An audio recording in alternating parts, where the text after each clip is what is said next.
네, 오늘은 성품 시리즈 25번째 시간으로요. 지치지 않는 성품 이런 제목으로 말씀을 전하겠습니다. 부제로는 지치기는 해도 지치지 않는 성도라고 정했습니다. 오늘 본문에 보시면 이제 페인트하고 이제 위얼이라는 단어가 나오잖아요. 이 단어 모두가 다 지친 상태를 말합니다. 조금 다른 뉘앙스예요. 그러니까 위얼이라는 단어는 육체적, 정신적 피로로 지쳐 있다, 지치기 시작한 상태라고 한다면, 이 페인트라는 단어는요, 완전히 기력이 빠져서 더 이상 계속할 힘이 없어 중단한 상태를 말합니다. 그러니까 위어리는요, 지치기 시작하는 어떤 초기 단계라고 한다면, 이 페인트는 지쳐서 포기하는 상태로 결과 단계라고 말할 수 있습니다. 오늘 본문에서는요, 지치지 말라고 말씀하십니다.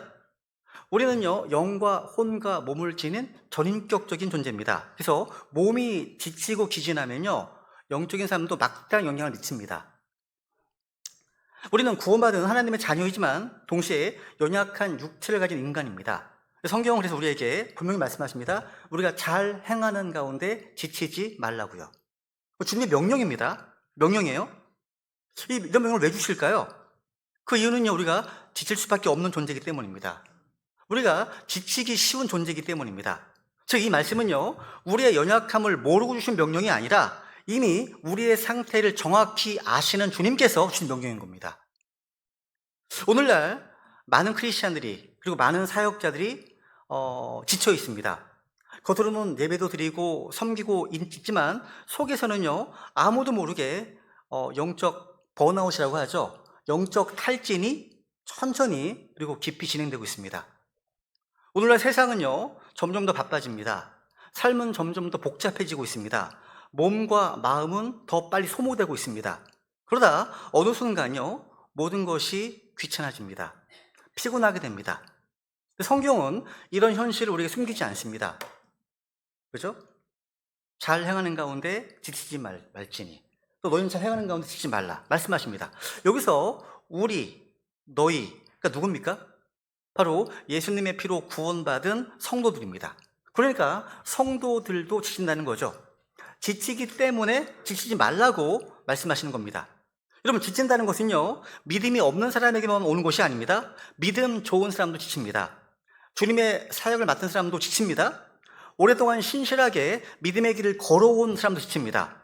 근데 오늘 설교의 핵심은 뭐냐면, 지치는 것은 피할 수 없습니다. 현실입니다. 근데 지치지 않는 성품은 선택할 수 있다는 겁니다. 오늘 우리는요, 왜 지치는가, 그리고 지쳤을 때 어떻게 회복할 수 있는가, 이런 문제를 한번 다뤄보려고 합니다. 이 질문의 답이 오늘 우리 마음속에 잘 새겨져서 올 한 해, 남은 한 달뿐만 아니라 우리의 남은 인생 전체에도 지치기는 하지만 지치지 않는 성도의 모습으로 세워지는 데 있기를 간절히 원합니다. 먼저 왜 지치는가 한번 보겠습니다. 왜 지치는가? 여러분, 사람이 지친다는 것은요, 어느 날 갑자기 찾아오는 게 아니에요. 성경 우리가 왜 지치는지 그 원인을 분명하게 보여줍니다. 지친다는 것은요, 그냥 막연한 감정 상태가 아닙니다. 분명한 이유가 있는 영적인 현상입니다. 현상이에요. 오늘날 많은 성도들이요, 지쳤다고 느낍니다. 근데 안타까운 것은요, 자기가 왜 지쳐 있는지 모른다는 거예요. 원인을 모르니까 해결이 되지 않고, 해결이 안 되니까 계속 지칩니다. 또 계속 지치다 보니까 낙심하게 되고, 낙심하다 보면 결국 포기하게 됩니다. 근데 우리가 반드시 왜 지치는가 알아야 됩니다. 지치는 원인을 알면 거기서 빠져나올 수 있거든요. 정확한 진단이 있어야만 올바른 처방이 주어질 수 있죠. 저는 성경을 통해서 우리가 왜 지치는지 한번 7가지로 한번 살펴보려고 합니다. 첫 번째, 우리가 지치는 이유는요, 감정은 지속되지 않기 때문입니다. 여러분, 우리가 믿음의 여정을 처음 시작할 때 생각해 보세요. 어떤 감정을 경험하셨습니까? 저는요, 처음 예수님을 저의 구원자 주님으로 믿어 구원받았을 때 가슴이 뒤흔들렸습니다. 그 기쁨과 감격을 경험했습니다. 또 성경 문제에 눈을 뜨면서 제가 믿고 사랑하는 개역 성경에 첨가와 삭제와 오역이라는 불순물이 들어있고, 킹제임스 성경이 완전 하나님의 말씀이라는 사실을 깨달았을 때 느꼈던 그 충격과 감사함을 잊지 못합니다. 그리고 처음으로 성경들을 믿고 신앙하는 신약 교회에 와서 바른 복음과 바른 말씀과 바른 교리 가운데 예배를 드리고 찬양을 할 때 제 속에서 솟구치는 뜨거움과 벅찬 기쁨을 경험했습니다. 그리고 그 말씀을 읽고 공부하면서 정말 새로운 진리들이 내 마음속에 밀려 들어오면서 그런 흥분은 잊혀지지가 않습니다. 저에게서 그런 모든 감정은 너무 강렬합니다. 그 당시에는 이러한 감정들이 절대 식지 않을 것처럼 느껴졌습니다. 근데 여러분, 그 감정은요, 지속되지 않습니다. 여러분, 처음에 뜨거움은요, 시간이 지나면 익숙함 속에서 점점 사라집니다. 처음에 그 충격, 이 충격은요, 반복되는 과정 속에서 희미해집니다. 또 처음에 감격, 이것도요, 삶의 여러 가지 무게 속에서 점점 흐려집니다. 그때 많은 성도들이요, 내 신앙이 식었나? 내가 주님으로부터 좀 많이 멀어져 있나? 내가 잘못된 건가? 자신을 정죄하고 오해하기도 합니다. 근데 그것은 시대가 나빠지기 때문이 아닙니다. 그저 감정은 지속되지 않는다. 아주 평범한 사실을 보여주는 거예요. 한마디로 감정이요, 제자리를 찾은 거예요. 찾은 겁니다. 성경 우리에게요, 의인은 믿음으로 살리라. 의인은 믿음으로 살리라 말씀합니다.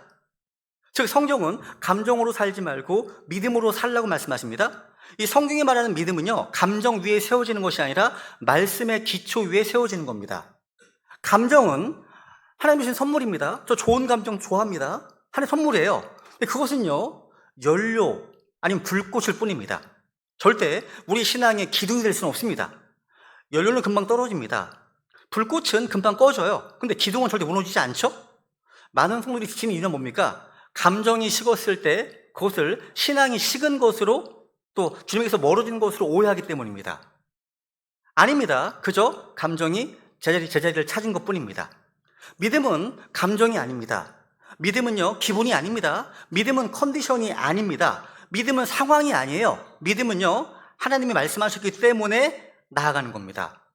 그러므로 믿음은 느낌이나 감정이 아니라 변치 않는 하나님의 약속의 말씀 위에 세워져야 지치지 않습니다. 두 번째, 우리가 왜 지칩니까?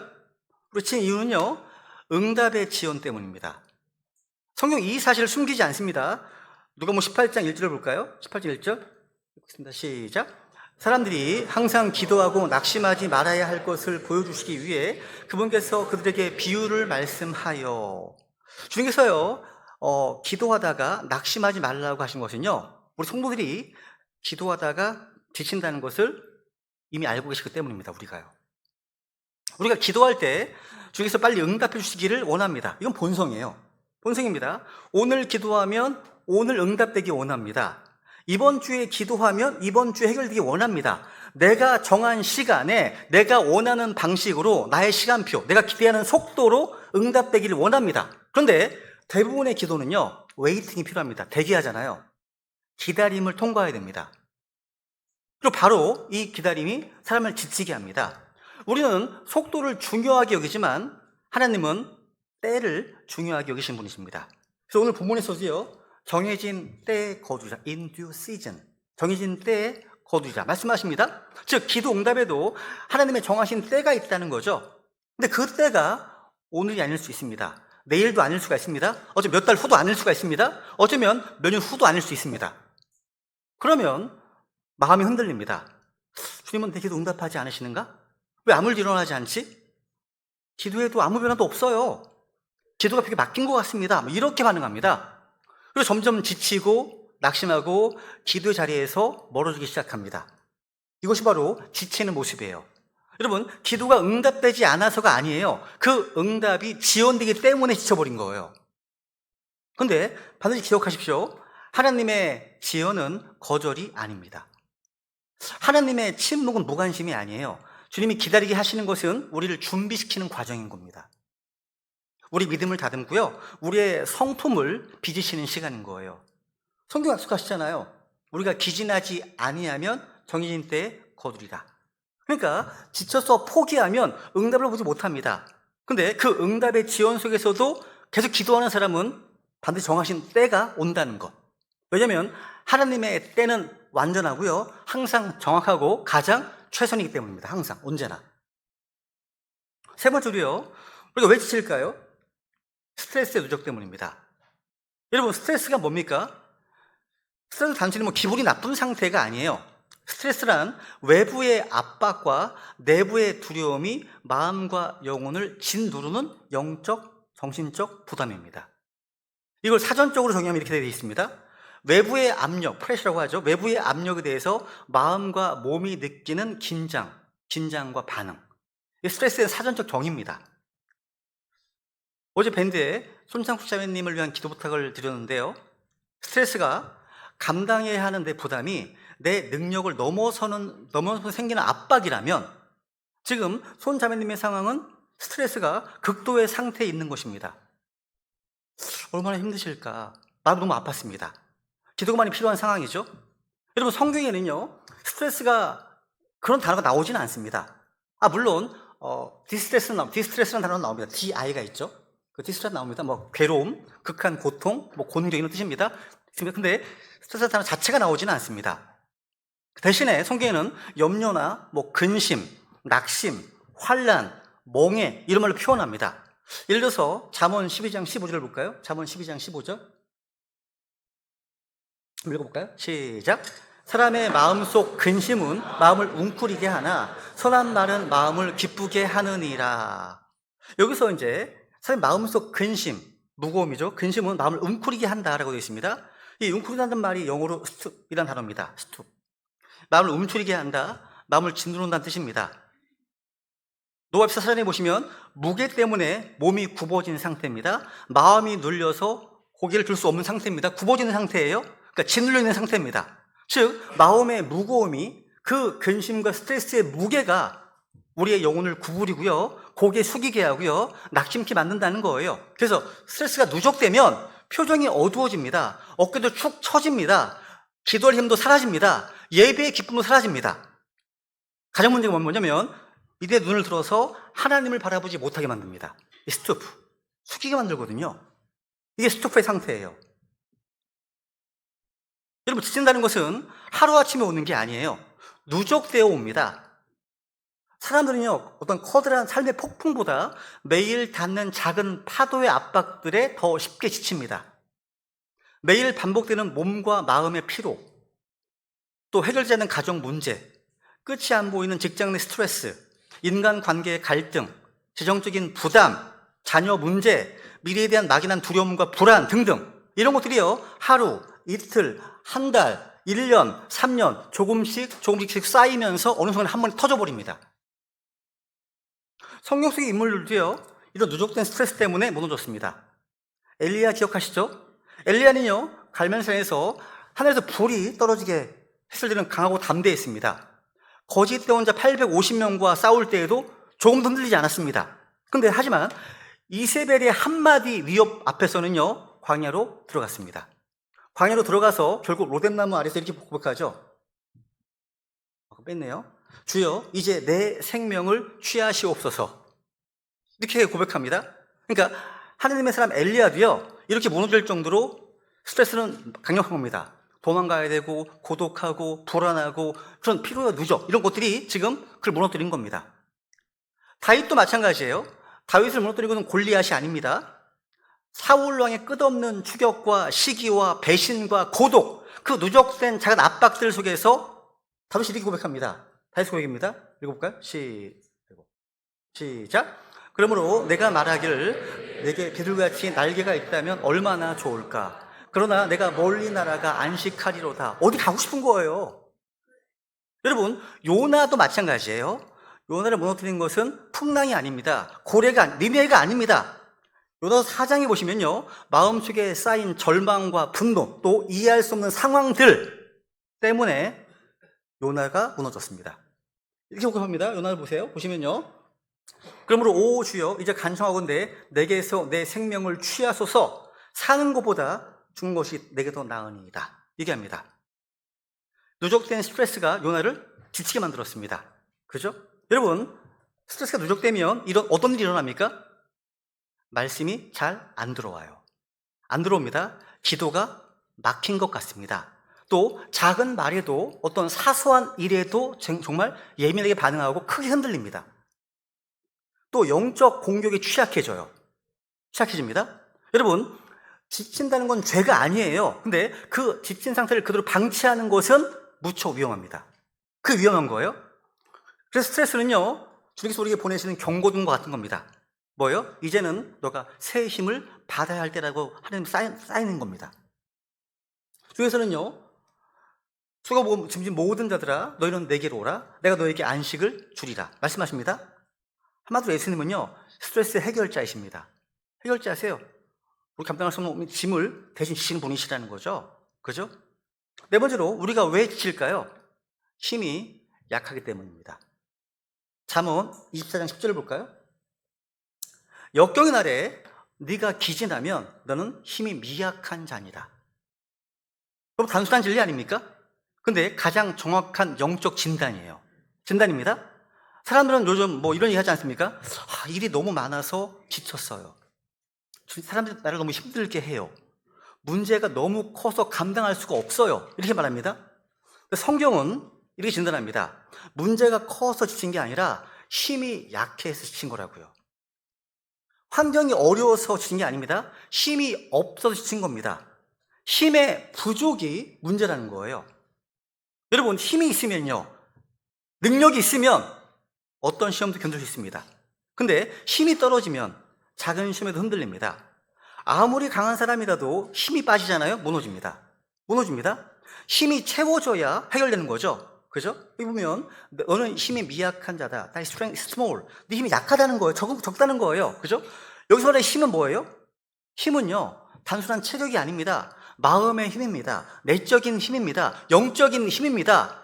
성령님이 공급하시는 힘입니다. 말씀을 통해 공급받는 능력입니다. 이 힘이 떨어지면 지칩니다. 지쳐요. 이 힘이 작으면 아무리 강한 사람이라도요 지치고 무너집니다. 지치면 쉽게 흔들리고요, 쉽게 상처받고요, 쉽게 포기합니다. 그래서 우리는 매일매일 새로운 힘을 공급받아야 돼요. 여러분, 성경 속 지친 사람 한번 떠올려 보세요. 저는 에서가 떠오르더라고요, 제일 먼저. 에서는요, 지친 상태에서 돌아와서 배고픔을 참지 못하고 장자권을 한골에 팔아버렸죠. 왜 그렇습니까? 힘이 떨어졌기 때문입니다. 사무엘상 14장에 보시면요, 사울의 어리석은 명령 때문에 그 시대 백성들은요, 하루 종일 먹지 못해서 힘이 빠졌습니다. 그 결과 중에서는요, 하나님께서 금하신 피 있는 고기를 먹는 범죄로 이어졌습니다. 왜요? 힘이 약해졌기 때문이에요. 여러분, 힘이 떨어지면 반드시 지칩니다. 그래서 우리는 영적인 힘을 공급받아야 됩니다. 매일매일 그 새 힘을 받아야 한다는 얘기입니다. 이 부분은 다음 대기에서 살펴보겠습니다. 다섯 번째로 우리 지치는 이유는요, 마귀가 지친 성도들을 가장 먼저, 가장 집중적으로 공격하기 때문입니다. 여러분, 지친다는 것은 한마디로 뭐냐면 영적 공격의 문이 열리는 순간이라고 생각하시면 돼요. 그게 위험한 겁니다. 그러니까 육신이 지치면요, 면역력이 떨어져서 바이러스가 쉽게 침투하듯이 혼이 지치면요, 우리의 영적 면역력이 약해져가지고 마귀가 쉽게 공격할 수 있는 틈이 됩니다. 성경은 이것을 이렇게 경고합니다. 신명기 25장입니다. 읽어볼까요? 17절, 18절 시작. 너희가 이집트에서 나올 때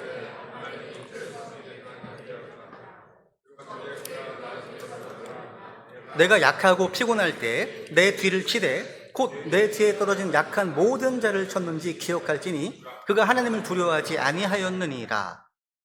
아말렉은 성경에서 마귀의 모형입니다. 육신의 모형입니다. 근데 마귀는요, 강한 자를 치지 않네요. 항상 약한 자, 지쳐서 뒤에 떨어진 자를 공격합니다. 그렇다면 오늘 이 시대에 마귀의 타깃이 누굴까요? 마귀가 노리는 대상이 있을 겁니다. 누굴까요? 말씀에서 멀어진 사람입니다. 기도에서 떨어진 사람입니다. 예배를 소홀히 여기는 사람입니다. 교제에 자주 빠지는 사람입니다. 혼자 있는 사람입니다. 혼자 있는 사람. 무리에서 이탈되어 있는 사람입니다. 바로 그 지점이 아말렉이 달려드는 위험한 순간입니다. 베드로전서 5장 8절에 보십시오. 5장 8절. 정신을 차리라, 깨어있으라. 너희 대적 마귀가 울부리는 사자같이 두루다니며 삼킬 자를 찾나니. 마귀는요, 아무나 삼키지 않습니다. 삼킬 자를 찾습니다. 즉 삼킬 만한 상태가 된 사람, 특히 지쳐서 뒤처진 사람을 노린다는 겁니다. 그래서 지친 상태는요, 영적 공격에 가장 취약하고 위험한 순간인 겁니다. 그러면 해결책이 뭡니까? 단순합니다. 뒤처지지 마십시오. 혼자 떨어져 있지 마십시오. 예배에서 멀어지지 마십시오. 말씀 멀리하지 마시고 기도를 멈추지 마십시오. 지쳐 있더라도 교회 모임 안에 붙어 있으면 마귀는 쉽게 건드리지 못합니다.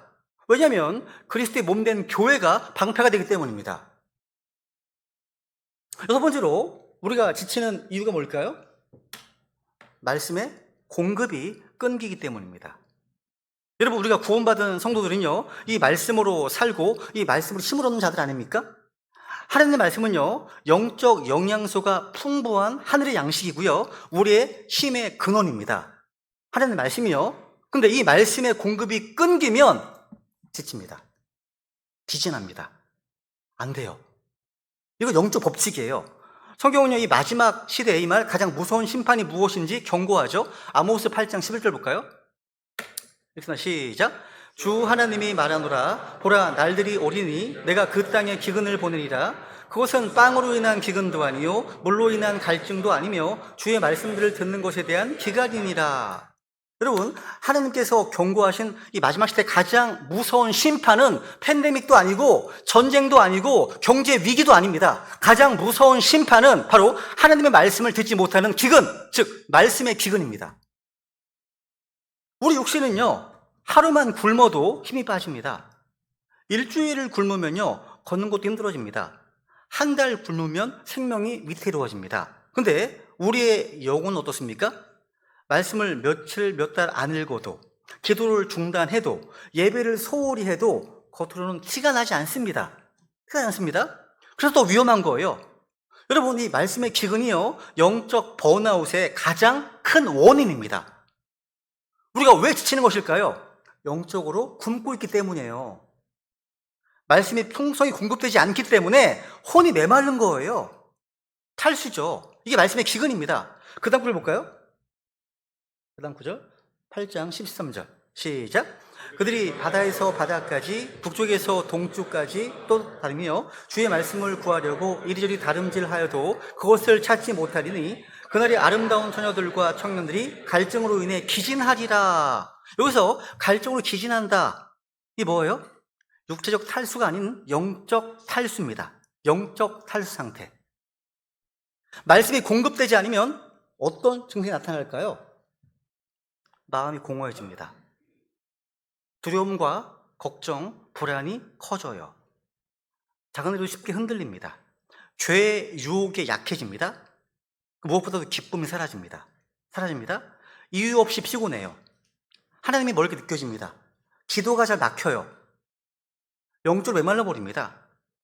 이런 것이 영적 탈수의 신호예요.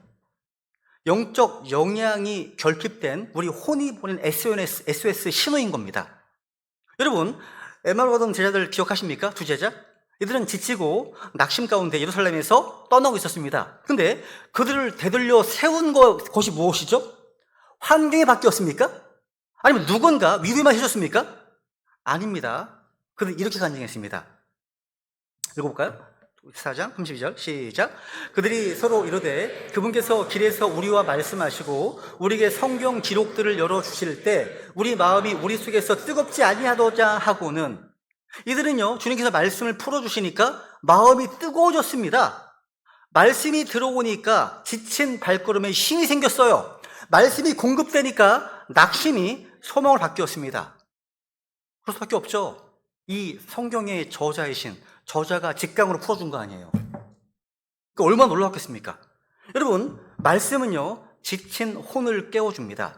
말씀은요, 삶의 방향을 잡아줍니다. 말씀은 새로운 힘을 공급합니다. 그러니까 말씀의 공급이 끊어지면 지치고 무너집니다. 근데 다시 공급되면 다시 살아나는 거예요. 살아나는 겁니다. 근데 오늘날 이 마지막 날들을 살아가는 많은 성도들이요, 말씀의 풍성함이 아닌 말씀의 기근 가운데 살고 있습니다. 바른 성경과 바른 복음과 바른 믿음과 바른 교리를 모른 채 길을 잃고 헤매는 일이 너무 많이 있습니다. 그래서 말씀의 기근 속에서 혼이 메마르고요, 영적으로 지쳐 있는 거예요. 이게 마지막 시대 영적 현실입니다. 그렇다면 해결책이 뭐예요? 단순합니다. 말씀으로 돌아가는 겁니다. 지침과 낙심의 유일한 해결책은 바로 하나님의 말씀이죠. 여러분, 지친 성도들에게 말씀은 빛입니다. 메마른 마음에 말씀은 생수입니다. 또 흔들리고 혼란스러운 마음에 말씀은 확실한 기초가 됩니다. 영적 공격이 있다면 말씀은 성령의 검이 되잖아요. 말씀으로 돌아오면 영혼이 다시 살아납니다. 여러분, 지치는 가장 큰 원인은요, 말씀의 부족입니다.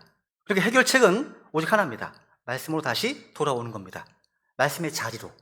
그래서 말씀 공부를 받는 겁니다. 그럼 다시 살아나게 되어 있습니다. 7번째로요, 우리 지치는 이유는 뭐냐면요, 주님을 바라보지 않기 때문입니다. 여러분, 성경은요, 지치고 기진하는 원인을 분명하게 보여줍니다. 그것은 뭐냐면 우리의 시선의 방향이 잘못되기 때문이라는 겁니다. 시선 방향이. 이사야서 40장 31절 읽어볼까요? 시작. 주를 기다리는 자들은 자기 힘을 회복하리니 그들은 독수리같이 날개치며 올라갈 것이요 달려가도 피곤하지 아니하고 걸어가도 기진하지 아니하리라. 여기서 주를 기다린다는 것은요, 아무것도 하지 않고 가만히 있는 소극적인 기다림이 아닙니다.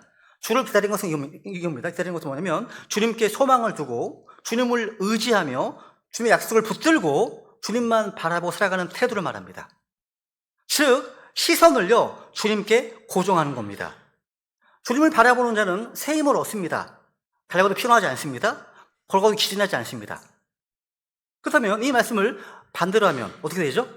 주님을 기다리지 않으면, 주님을 바라보지 않으면 지친다는 거예요. 기진한다는 거예요. 그러니까 우리의 시선이요, 주님에게서 벗어나는 순간 지치기 시작합니다.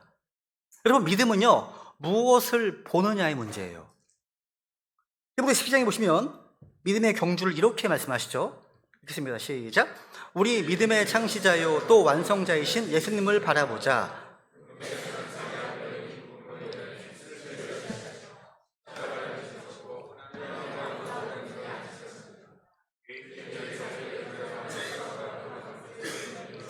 깊이 생각할지니 이것은 너희가 너희 생각 속에서 지치고 기진하지 않게 하려 함이라. 성경은요, 지치는 원인을 이렇게 진단하네요. 너희가 너희 생각 속에서 지치고 기진하지 않게 하려 함이라. 어디서요? 너희 생각 속에서네요. 그러니까 지치는 이유가 어떤 환경 때문이 아니라 생각 속에 지친다는 겁니다. 그러니까 우리가 무엇을 바라보고 무엇을 생각하느냐에 따라서 지치기도 하고 살아나기도 하는 겁니다. 근데 여러분, 예수님을 바라보면 지치지 않습니다. 예수님을 깊이 생각하면 기진하지 않습니다. 반대로 예수님이 아닌 다른 것들을 바라보고 생각하면 지친다는 말씀입니다. 여러분, 자신을 바라보면 지쳐요. 왜요? 부족함만 보이기 때문에, 실수만 보이기 때문에 항상 실망하지 않습니까? 좌절합니다. 비교하게 되고요, 무력감을 느끼게 됩니다. 다른 사람 바라보는 것은 마찬가지입니다. 사람을 바라보면 지칩니다. 왜? 사람은 완전하지 않기 때문이에요. 실수학이 많기 때문이죠. 교회에서 가장 빨리 지치는 사람 누구냐면 어떤 사람을 바라보는 겁니다. 어떤 사람의 모습이 실망이 되고 그 사람의 잘못이 걸림돌과 상처가 되는 거예요. 그래서 난 사람 때문에 지칩니다. 사람 때문에 상처받았습니다. 누구 때문에 힘듭니다. 라고 말하는 거예요. 근데 사람은요, 우리가 바라봐야 하는 대상이 아니라 우리가 사랑하고 섬겨야 하는 대상인 거예요. 그죠? 또 우리의 환경과 우리가 처한 상황을 바라보기 시작하면 지칩니다. 넘어집니다. 삶의 바람이 거세기 때문에. 그죠? 파도가 무서워 보기 때문입니다. 베드로를 기억해 보십시오. 성경이 이렇게 말씀하십니다. 바람이 사나운 것을 보고 두려워하다가 가라앉기 시작하므로. 여러분, 베드로가요, 처음에 예수님을 바라보고 물 위를 걸었어요. 그죠? 그런데 바람을 보는 순간 가라앉기 시작했습니다. 우리도 마찬가지예요. 주님을 바라보면 걸을 수 있습니다. 근데 환경을 바라보면 가라앉습니다. 이게 신앙의 본질입니다. 우리의 가정 환경이나 경제적인 상황이나 인간관계 문제나 건강 상태나 현실의 어려움, 미래의 불안, 이러한 것들을 바라보면 반드시 지칩니다. 우리를 살리는 것은요, 시선의 방향을 바꾸는 거예요. 누구에게로요? 예수님께로 바뀌는 겁니다. 시선이 바뀌면요, 인생도 바뀝니다. 여러분, 우리의 신앙은 근본적으로 어떤 시선의 싸움이라고 할 수 있습니다. 베드로는요, 예수님 바라봤을 때 물 위를 걸었습니다. 파도를 바라볼 때는 물속에 빠졌습니다. 다윗이요, 하느님 바라볼 때는 골리앗을 이겼습니다. 자신을 바라볼 때는요, 낙심과 불안 가운데 있었습니다. 엘리야는 주님을 바라볼 때는요, 하늘에서 불이 떨어졌습니다. 이세벨을 바라보니까 도망쳤습니다. 모세는요, 주님을 바라볼 때는 홍해를 건넜습니다. 근데 백성을 바라볼 때는 지쳐서 죽고 싶었습니다. 그러니까 문제는요, 환경이 아니라, 어떤 사람이 아니라 시선입니다, 시선. 우리가 지치는 이유가요, 힘이 없어서가 아니라 우리의 시선이 잘못되었기 때문입니다. 시선이 주님에게서 벗어나기 때문입니다.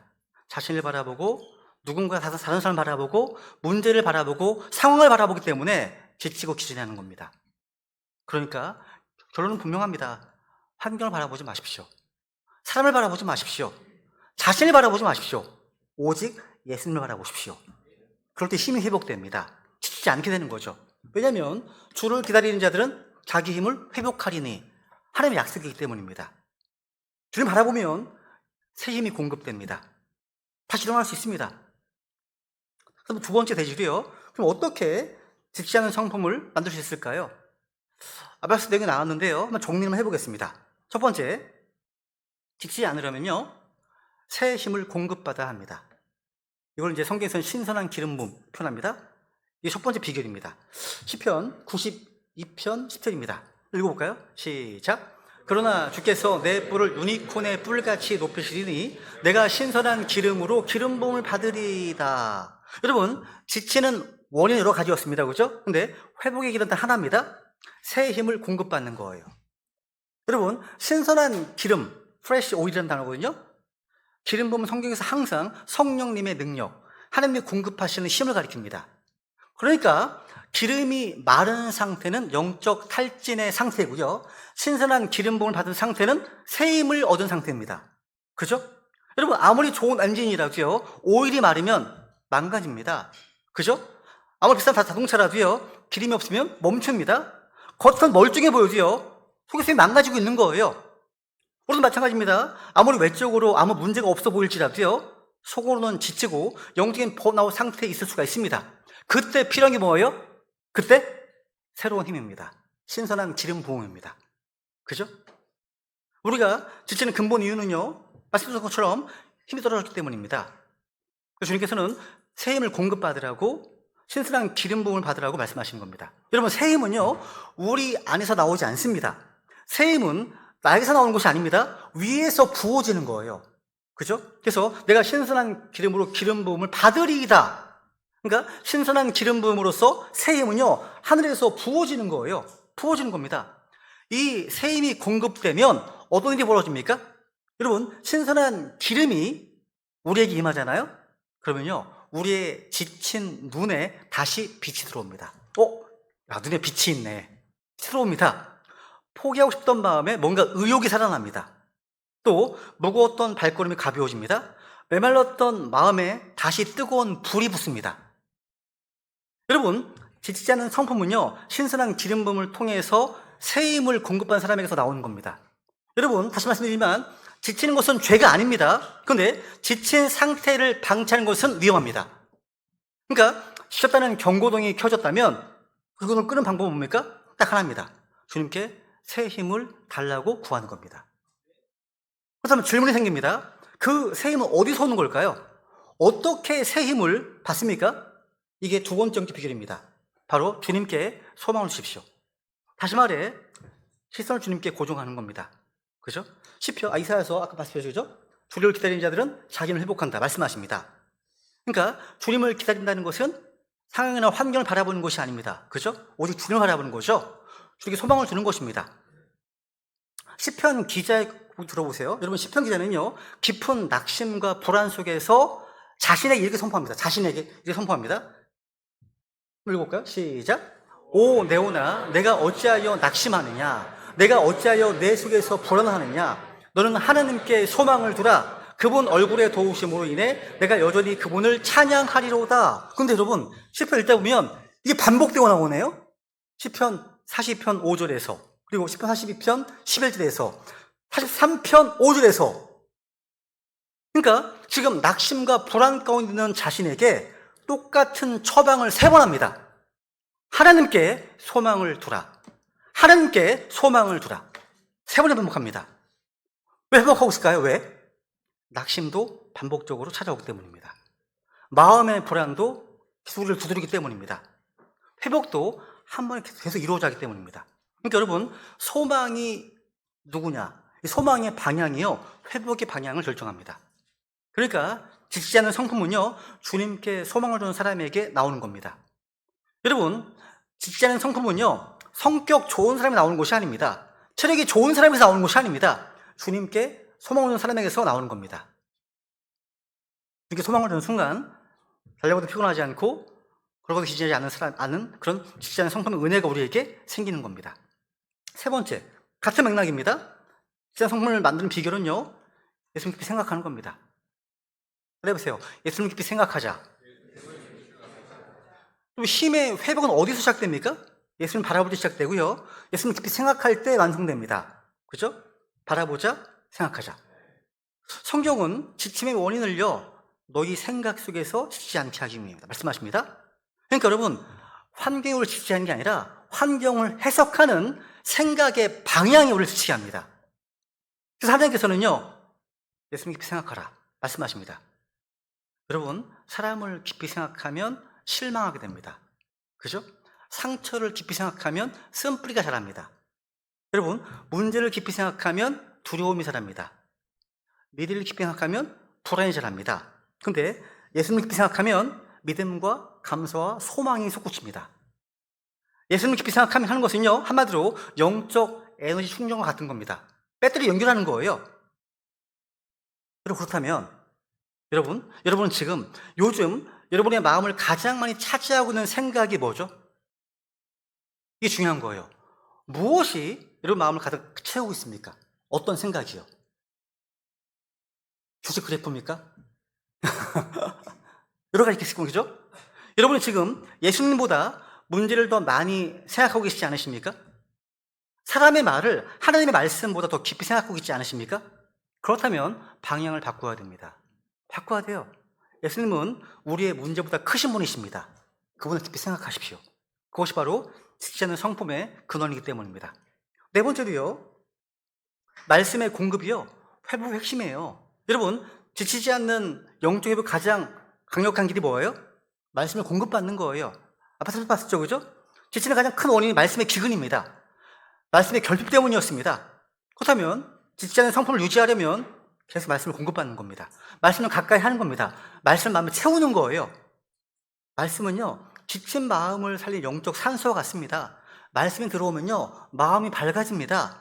말씀이 들어오면요, 생각이 정리가 됩니다. 말씀이 들어오면요, 불안이 잦아듭니다. 말씀이 들어오면요, 지친 마음에 생기가 들어옵니다. 생기가요. 그런 강의들 많이 보고 듣고 계시지 않으십니까? 말씀의 공급이 이루어지면 영적으로 살아납니다. 그래서 말씀을 듣고 읽고 배우고 연구하고 묵상하고 암송하고 순종하십시오. 말씀의 공급이 지속되면 지친 마음이 회복되는 거예요. 그 다음 다섯 번째로요, 지치지 않는 성품을 유지하는 비결, 교제 가운데 머무는 겁니다. 이 마지막입니다.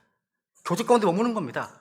여러분, 우리가 사는 이 신앙생활은요, 취미생활이 아니에요. 신앙생활은요, 우리는 에베소 6장 말씀처럼요, 살과 피를 상대하는 자들이 아닙니다.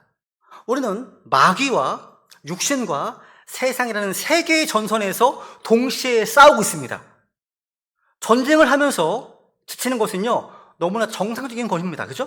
그러니까 여러분이 지쳤다고 해서 실패한 게 아닙니다. 전쟁 중이라 지친 겁니다. 지친 거예요. 지쳤다는 것은 내가 잘못 살고 있다는 증거가 아니라 내가 싸우고 있다는 증거입니다. 근데 오늘날 많은 성도들이요, 지쳐서 낙심하고 넘어지는 이유가 뭘까요? 큰 이유가 뭐냐면 혼자서 싸우기 때문입니다. 혼자서 싸우기 때문에. 그래서 영적으로 가장 위험한 선택입니다. 성경은요, 고립된 성도의 위험을 경고해요. 사정해 볼까요? 하자. 시작. 두 사람이 한 사람보다 나음은 그들이 자기들의 수고로 인해 좋은 보상을 받기 때문이라.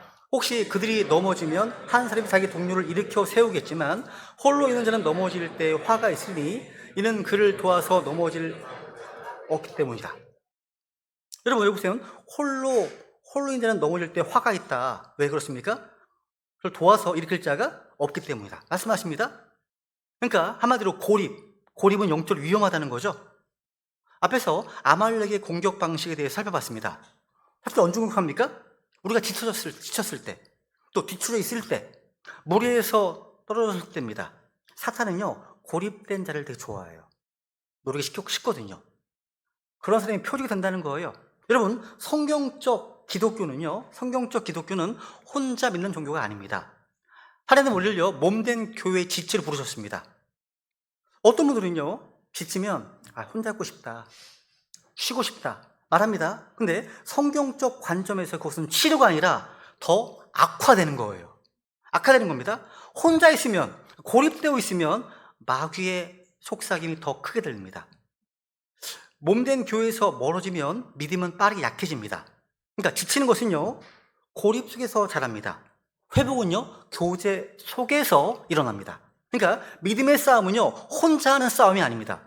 모세는 혼자 기도하지 않았습니다. 아론과 홀이 팔을 받쳐주었죠. 다윗도 혼자 싸우지 않았습니다. 용사들이 그 조를 지켰습니다. 바울도 혼자 사역하지 않았습니다. 디모데와 누가가 함께 동역했습니다. 예수님조차 지들과 함께 하셨습니다. 하나님은 단 한 번도요, 우리에게 고립된 신자로 부르신 적이 없습니다. 성도들 간의 교제는요, 영적 전쟁의 보호막과 같은 것이기 때문에. 우리 10장 해볼까요? 10장? 해볼까요? 시작. 서로를 주의 깊게 살펴보아 사랑과 선한 행위를 하도록 격려하며 어떤 사람들의 습관과 같이 우리 함께 모이는 일을 패하지 말고 서로 권면하되 다가오면 너희가 볼수록 더욱더 그리하자. 우리가 함께 모이는 이유는 뭡니까? 서로를 지켜주기 위해서, 서로를 세워주기 위해서, 지치지 않게 하기 위해서입니다. 그리고 마귀는요, 우리 성도들을 고립시키려고 합니다. 근데 하나님은요, 우리 성도들을 연결시키려고 하십니다. 고립은요, 성도들을 더 지키게 하지만 교제는요, 다시 일으켜주기 때문입니다. 여러분, 절대 혼자 싸우지 마십시오. 고립되지 마십시오. 교제 가운데 머무르십시오. 성도들과 함께 하십시오. 그럼 하나님께서 새로운 힘을 주실 겁니다. 이제 말씀을 정리하겠습니다. 여러분, 지치는 것은 죄가 아닙니다. 예수님도 지쳤고 엘리야도 지쳤습니다. 다윗도 지쳤습니다. 바울도 지쳤습니다. 지친다는 것은요, 우리가 연약한 인간이라는 증거예요. 성경은요, 우리가 잘 행하는 가운데 지치지 말지니 우리가 지나지 않으면 정해질 때의 거두리다 말씀하십니다. 기억하십시오. 지치는 것이 문제가 아니라 지친 상태를 방치하는 것이 문제라는 겁니다. 지쳤을 때, 이거 하나님의 경고등이구나, 이제 새 힘이 필요하구나, 하나님 부르시는 겁니다. 그죠? 혹시 오늘 이 자리에 구원받지 못해서 또 구원의 확신이 없어서 지치고 낙심하고 마음의 그 짐이, 죄의 짐이 너무 무거운 분이 안 계십니까? 예수님은 그런 분들을 초청하십니다. 읽어볼까요? 시작. 수고하고 무거운 짐진 모든 자들아 너희는 내게로 오라. 내가 너희에게 안식을 주리라. 세상은 쉼을 약속하지만 결코 참된 안식을 줄 수 없습니다. 근데 예수님은 다릅니다. 예수님 안에는요, 세상에 줄 수 없는 안식, 죄로부터의 자유와 해방, 영혼 깊은 곳에 평안이 있습니다. 오늘 여러분이 필요한 것이 뭡니까? 다른 어떤 것이 아니라 주님께 나오는 겁니다. 예수님 믿는 겁니다. 예수님을 자신의 구원자 주님으로 영접하겠다 결단하는 겁니다. 그 결단이 그 인생 전체를 바꾸는 가장 중요한 사건이 될 겁니다. 이제 구원받은 성도들에게 말씀드립니다. 우리는 지칠 수가 있어요. 그런데 오늘 주신 말씀처럼 지치 상태 그대로 머물러 있는 것은 문제예요. 결단해야 됩니다. 혹시 우리 이 시간 지치고 기진한 지체들에게 하늘에서 부어주시는 그런 새 힘, 신선한 기름으로 기름 부어주시기를 구하십시오. 지치는 것은 현실이지만 지치지 않는 성품은 믿음의 선택입니다. 우리 시간 주님께 다시 소망을 두겠습니다. 말씀으로 마음을 채우겠습니다. 교회 안에서 내 자리를 지키겠습니다. 고립이 아니라 교제 속으로 더 깊이 들어가겠습니다. 내가 처한 환경이 아니라 오직 예수님만 바라보겠습니다. 문제가 아니라 예수님 십자가와 부활을 깊이 생각하십니다. 이 시간 결단하십시오. 중에서는 이를 결단하는 성도들에게 성경 말씀처럼 달려가도 피곤하지 아니하고 걸어가기 지나지 않겠다 약속하셨습니다. 우리 이 시간 지치기는 해도 지치지 않는 성품의 사람이 되겠다고 결단하시면서 주님께 이 시간 은혜를 구하겠습니다. 기도하시겠습니다.